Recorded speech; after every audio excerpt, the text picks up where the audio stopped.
Saya percaya ramai yang dah baca berita ini dan berita ini.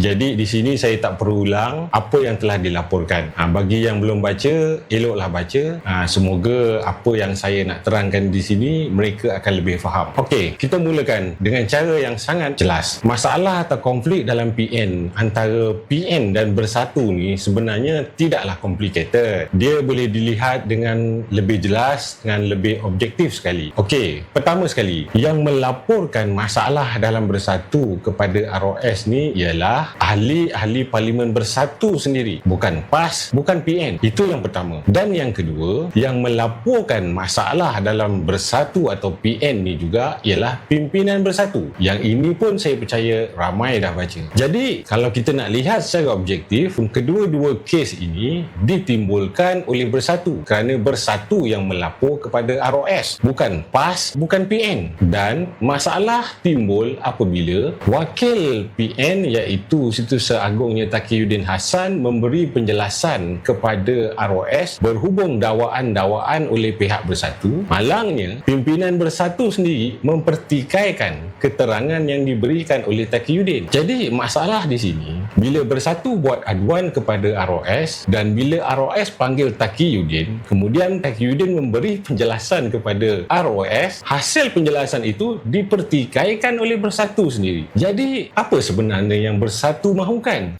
Dalam teori saya kali ini, isu ini sebenarnya mudah saja untuk kita faham dan mudah untuk kita buat kesimpulan, iaitu apabila Bersatu telah memilih untuk bertanding menggunakan logo sendiri di PRN Negeri Sembilan seperti ini, maka mereka tidak sepatutnya mempertikaikan keputusan PN, kerana keputusan PN ini berdasarkan pilihan yang telah dibuat oleh Bersatu sendiri, dan pilihan Bersatu ini tidak dipaksa oleh sesiapa. Mereka sendiri buat pilihan, mahu bertanding logo sendiri, mahu buat jalan sendiri. Jadi apabila PN tidak lagi panggil Bersatu bersama dalam mesyuarat, kenapa nak salahkan PN? Saya rasa ramai yang akan faham masalah ini. Siapa yang cari masalah? Siapa yang buat masalah? Teori MBI kali ini sangat jelas dan mudah. Kalau nak berkawan, jalan. Kalau tak nak berkawan, selamat jalan. Mudah saja.